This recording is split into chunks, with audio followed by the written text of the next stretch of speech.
welcome back to the reading of Harry Potter and the Sorcerer's Stone, Chapter 4. The Keeper of the Keys. Boom! They knocked again. Dudley jerked awake. "Where's the cannon?" he said stupidly. There was a crash behind them and Uncle Vernon came skidding into the room. He was holding a rifle in his hands. Now they knew what had been in the long thin package he had brought with them. "Who's there?" he shouted. "I warn you, I'm armed." There was a pause, then smash! The door was hit with such force that it swung clean off its hinges and with a deafening crash landed flat on the floor. A giant of a man was standing in the doorway. His face was almost completely hidden by a long shaggy mane of hair and a wild tangled beard, but you could make out his eyes, glinting like black beetles under all the hair. The giant squeezed his way into the hut, stooping so that his head just brushed the ceiling. He bent down, picked up the door and fitted it easily back into its frame. The noise of the storm outside dropped a little. He turned to look at them all. "Couldn't make us a cup of tea, could ya? It's not been an easy journey." He strode over to the sofa where Dudley sat, frozen with fear. "Budge up, you great lump," he said the stranger. Dudley squeaked and ran to hide behind his mother, who was crouching terrified behind Uncle Vernon. "And here's Harry," said the giant. Harry looked up into the fierce, wild, shadowy face and saw that the beetle eyes were crinkled in a smile. "Last time I saw you, you was only a baby," said the giant. "You look a lot like your dad, but you've got your mum's eyes." Uncle Vernon made a funny rasping noise. "I demand that you leave at once." "Sit," he said. "You are breaking and entering." "Ah, shut up, Dursley, you great prune," said the giant. He reached over the back of the sofa, jerked the gun out of Uncle Vernon's hands, bent it into a knot as easily as if it had been made of rubber, and threw it into a corner of the room.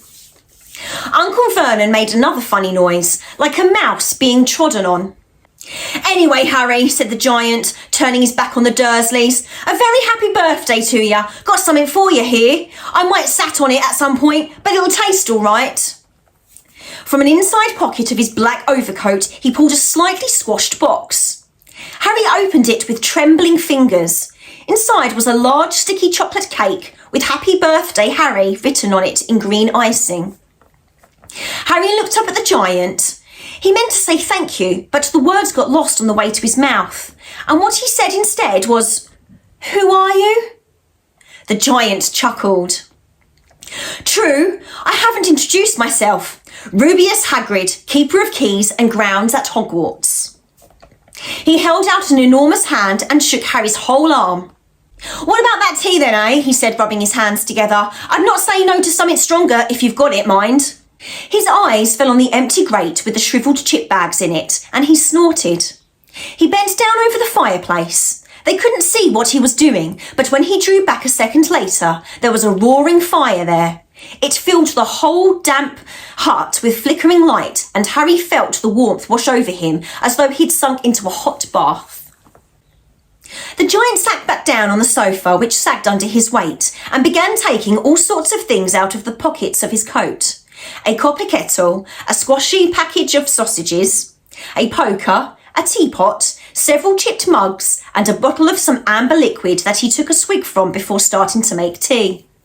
Soon the hut was filled of the sound and smell of sizzling sausage. Nobody said a thing while the giant was working, but as he slid the first 6 fat, juicy, slightly burnt sausages from the poker, Dudley fidgeted a little. Uncle Vernon said sharply, "Don't touch anything he gives you, Dudley." The giant chuckled darkly. "You great pudding of a son doesn't need fattening any more, Dursley, don't worry." He passed the sausages to Harry, who was hungry. He had never tasted anything so wonderful, but he still couldn't take his eyes off the giant. Finally, as nobody seemed to explain anything, he said, "I'm sorry, but I still don't really know who you are." The giant took a gulp of tea and wiped his mouth with the back of his hand. "Call me Hagrid," he said. "Everyone does. And like I told you, I'm Keeper of Keys at Hogwarts. You'll know all about Hogwarts, of course." No," said Harry. Hagrid looked shocked. "Sorry," said Harry quickly. Sorry, barked Hagrid, turning to stare at the Dursleys, who shrank back into the shadows. It's them who should be sorry. I knew you weren't getting your letters, but I never thought you would even know about Hogwarts, for crying out loud. Did you ever wonder where your parents learned it all? Oh, what? Said Harry. Oh, what? Hagrid thundered. Now wait just a second. He had leapt to his feet. In his anger, he seemed to fill the whole hut. The Dursleys were cowering against the wall. Do you mean to tell me, he growled at the Dursleys, that this boy, knows nothing about anything? Harry thought that this was going a bit far. He had been to school after all, and his marks weren't that bad. I know some things, he said. I can, do math and stuff. But Hagrid simply waved his hand and said, About our world, I mean. Your world, my world, your parents' world. What world? Hagrid looked as though he was about to explode. Dursley, he boomed. Uncle Vernon, who had gone very pale, whispered something that sounded like Mimblewimble. Hagrid stared wildly at Harry. But you must know about your mum and dad, he said. I mean, they're famous. You're famous. What? My mum and my dad were famous, were they? You don't know. Hagrid ran his fingers through his hair, fixing Harry with a bewildered stare. You don't know what you are, he said finally. Uncle Vernon suddenly found his voice. Stop, he commanded. Stop right there. Sit, I forbid you to tell the boy anything. A braver man than Vernon Dursley would have quailed under the furious look Hagrid gave him now. When Hagrid spoke, his every syllable trembled with rage. You never told him what was in the letter Dumbledore left for him. I was there. I saw Dumbledore leave it. Dursley, and you've kept it from him all these years. Kept what from me? Said Harry eagerly. Stop! I forbid you, yelled Uncle Vernon in a panic. Aunt Petunia gave a gasp of horror. Go ball your heads, both of you, said Hagrid. Harry, you're a wizard. There was a silence in the hut. Only the sea and the whistling wind could be heard. A what? Gasped Harry. A wizard, of course, said Hagrid, sitting back down on the sofa, which groaned and sank even lower. And a thumping good un, I'd say, once you've been trained up a bit. With a mum and dad like yours, what else would you be? And I reckon it's about time you read your letter. Harry stretched out his hand at last to take the yellowish envelope, addressed in emerald green to Mr. H. Potter. The floor, hut on the rock, the sea, he pulled out the letter and read. Hogwarts School of Witchcraft and Wizardry. Headmaster, Albus Dumbledore. Dear Mr. Potter, we are pleased to inform you that you have been accepted at Hogwarts School of Witchcraft and Wizardry. Please find enclosed a list of all necessary books and equipment. Term begins on September the 1st. We await your owl by no later than July the 31st. Yours sincerely, Minerva McGonagall, Deputy Headmistress. Questions exploded inside Harry's head like fireworks, and he couldn't decide which to ask first. After a few minutes, he stammered. What does it mean, they await my owl? Galloping Gorgons, that reminds me, said Hagrid, clapping a hand to his forehead with enough force to knock over a cart horse. And from yet another pocket inside his overcoat, he pulled an owl. A real, live, rather ruffled-looking owl, a long quill and a roll of parchment. With his tongue between his teeth, he scribbled a note that Harry could read upside down. Dear Professor Dumbledore, given Harry his letter, taking him to buy his things tomorrow. Weather's horrible, hope you're well, Hagrid. Hagrid rolled up the note, gave it to the owl, which clamped it in its beak, went to the door and threw the owl out into the storm. Then he came back and sat down as though it was normal as talking on the telephone.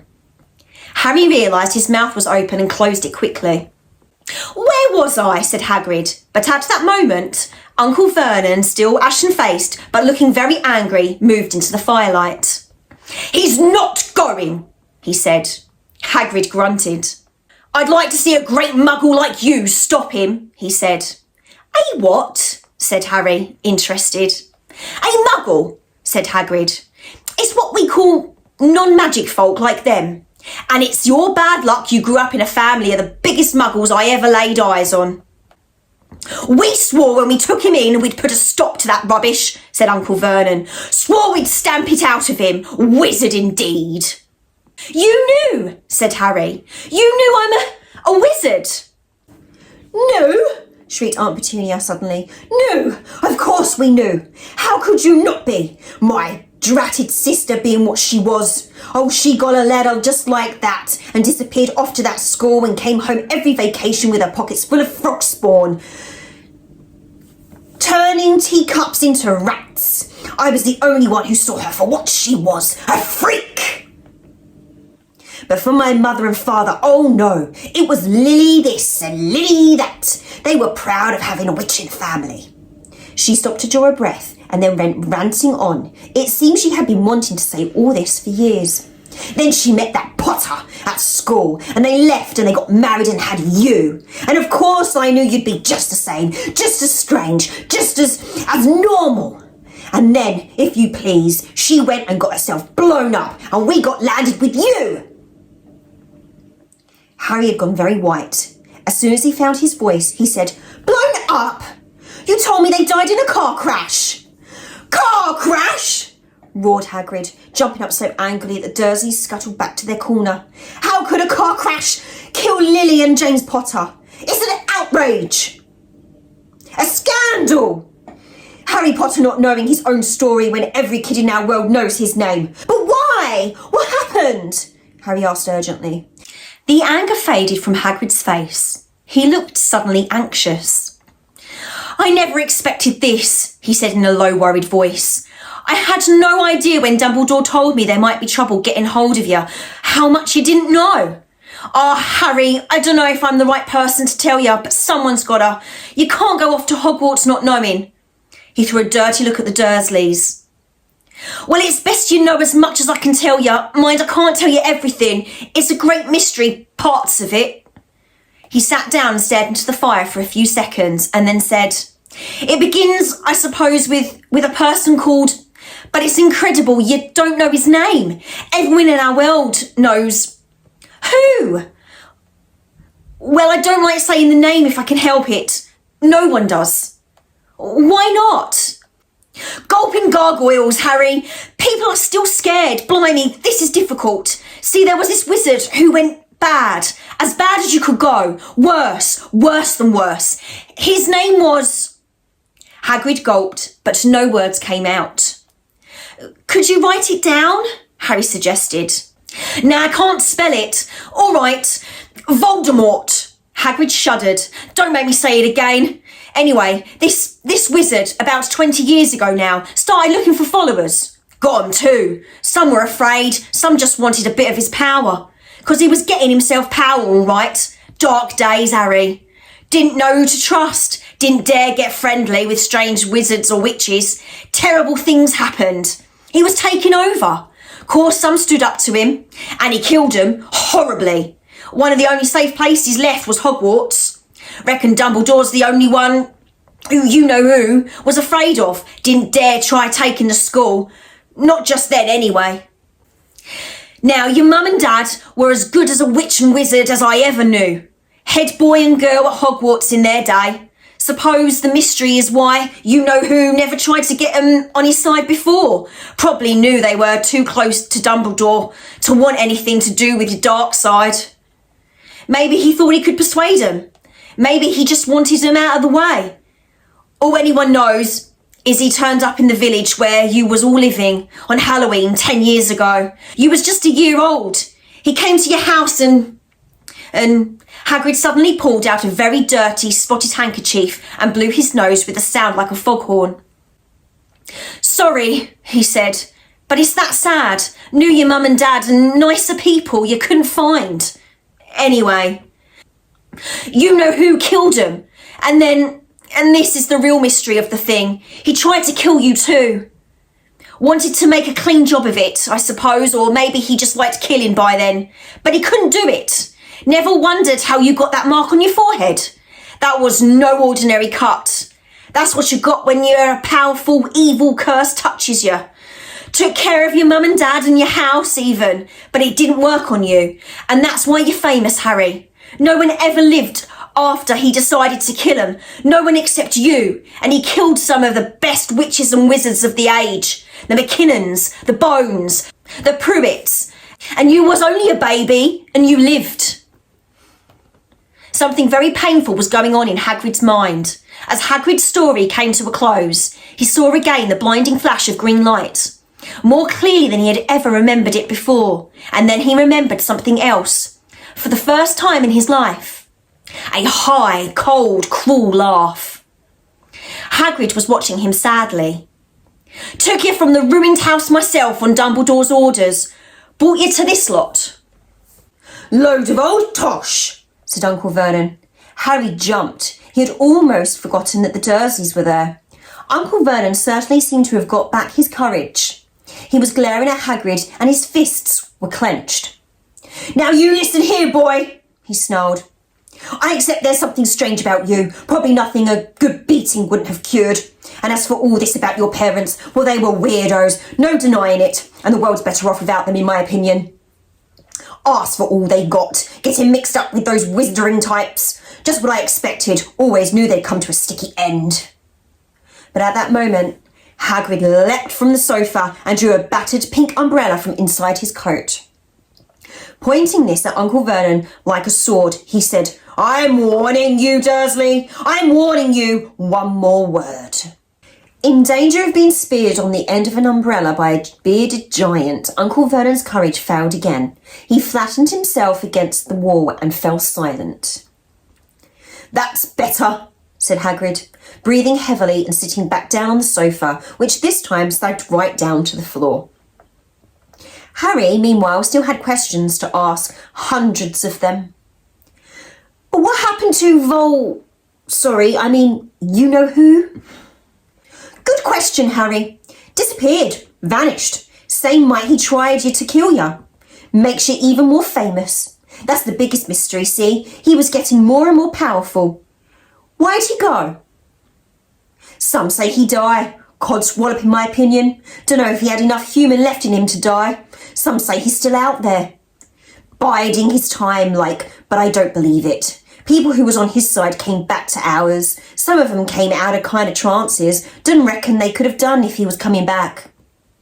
Most of us reckon he's still out there somewhere, but lost his powers. Too weak to carry on, because something about you finished him, Harry. There was something going on that night he hadn't counted on. I don't know what it was. No one does. But something about you stumped him. All right. Hagrid looked at Harry with warm and respect, blazing in his eyes, but Harry, instead of feeling pleased and proud, felt quite there had been a horrible mistake. A wizard? Him? How could he possibly be? He'd spent his life being clouted by Dudley and bullied by Aunt Petunia and Uncle Vernon. If he really a wizard, why hadn't they been turned into warty toads every time they tried to lock him in his cupboard? If he'd once defeated the greatest sorcerer in the world, how come Dudley had always been able to kick him around like a football? Hagrid, he said quietly, I think you must have made a mistake. I don't think I can be a wizard. To his surprise, Hagrid chuckled. Not a wizard, eh? Never made things happen when you were scared or angry? Harry looked into the fire. Now he came to think about it. Every odd thing that had ever made his aunt and uncle furious with him had happened when he, Harry, had been upset or angry. Chased by Dudley's gang, he had somehow found himself out of their reach. Dreading going to school with that ridiculous haircut, he'd managed to make it grow back. And the very last time Dudley had hit him, hadn't he got his revenge without he even realising he was doing it? Hadn't he set a boa constrictor on him? Harry looked back at Hagrid, smiling, and saw that Hagrid was positively beaming at him. See, said Hagrid, Harry Potter not a wizard? You wait, you'll be right famous at Hogwarts. But Uncle Vernon wasn't going to give in without a fight. Haven't I told you he's not going? He hissed. He's going to Stonewall High, and he'll be grateful for it. I've read those letters and he needs all sorts of rubbish, spell books and wands and... If he wants to go, a great muggle like you won't stop him, growled Hagrid. Stop Lily and James Potter, a son going to Hogwarts? You're mad. His name's been down ever since he was born. He's off to the finest school of witchcraft and wizardry in the world. 7 years there and he won't know himself. he'll be with youngsters of his own sort for a change, and he'll be under the greatest headmaster Hogwarts ever had. Albus Dumbledore, I am not paying for some crackpot old fool to teach him magic tricks, yelled Uncle Vernon. They had finally gone too far. Hagrid seized his umbrella and whirled it over his head. Never, he thundered. Insult Albus Dumbledore in front of me! He brought the umbrella swishing down through the air to point at Dudley.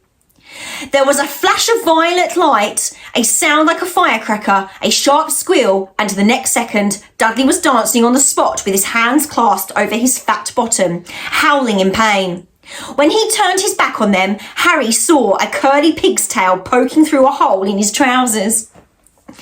Uncle Vernon roared, pulling Aunt Petunia and Dudley into the other room. He cast one last terrified look at Hagrid and slammed the door behind them. Hagrid looked down at his umbrella and stroked his beard. Shouldn't have lost me temper, he said ruefully. But it didn't work anyway. Meant to turn him into a pig, but I suppose he was so much like a pig anyway, there wasn't much left to do. He cast a sideways look at Harry under his bushy eyebrows. Be grateful if you didn't mention that to anyone at Hogwarts, he said. I'm, not supposed to do magic, strictly speaking. I was allowed to do a bit to follow you and get you letters and stuff. One of the reasons I was so keen to take on the job. Why aren't you supposed to do magic? Asked Harry. Oh, well, I was at Hogwarts myself, but I got expelled.